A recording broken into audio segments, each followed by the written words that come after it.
উত্তমের সঙ্গে ছবি করবেন না। সপ্তপদী ছবির সময় সুচিত্রাকে উস্কে দেওয়ার চেষ্টার কারণ কি? বরাবরই সুচিত্রা সেন এবং উত্তম কুমার এক ফ্রেমে আসা মানেই তা নিয়ে দর্শক মনে চর্চা থাকে তুঙ্গে। উত্তেজনার পারদও থাকে বেশিরভাগ ছবি হিট। এই হিট জুটির একের পর এক দাপুটে ছবি বাংলা চলচ্চিত্র জগৎকে উপহার দিয়েছেন তারা, যার মধ্যে অন্যতম হল সপ্তপদী। উত্তম কুমার টলিপাড়ার তিনি মহানায়ক। বাংলা চলচ্চিত্র জগতে যে স্টার জুটি আজও চর্চিত তারা হলেন সুচিত্রা সেন এবং উত্তম কুমার। বরাবরই সুচিত্রা সেন এবং উত্তম কুমার এক ফ্রেমে আসা মানেই তা নিয়ে দর্শক মনে চর্চা থাকে তুঙ্গে। উত্তেজনার পারদও থাকে বেশি, কারণ ছবি হিট।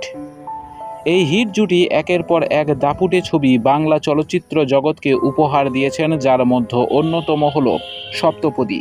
তবে জানেন কি, এই ছবি করতে মানা করা হয়েছিল সুচিত্রা সেনকে। কারণ হিসাবে দেখানো হয়েছিল একাধিক যুক্তি। তিনি এই ছবি করলে নাকি তার চরিত্র উত্তম কুমারের চরিত্রে ঢাকা পড়ে যাবে, সেভাবে জায়গা পাবে না পর্দায়। সুচিত্রা সেনকে দীর্ঘ সময় যখন এই কথা বোঝানো হয়, তখন বেশ কিছুদিনের জন্য আটকে গিয়েছিল সমস্ত সিদ্ধান্ত।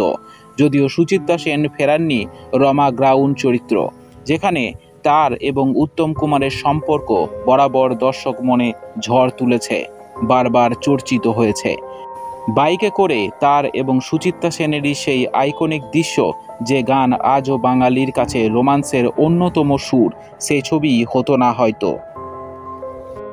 আমাদের ভিডিও ভালো লাগলে অবশ্যই চ্যানেলটিকে সাবস্ক্রাইব করবেন, লাইক, শেয়ার এবং কমেন্ট করতে ভুলবেন না।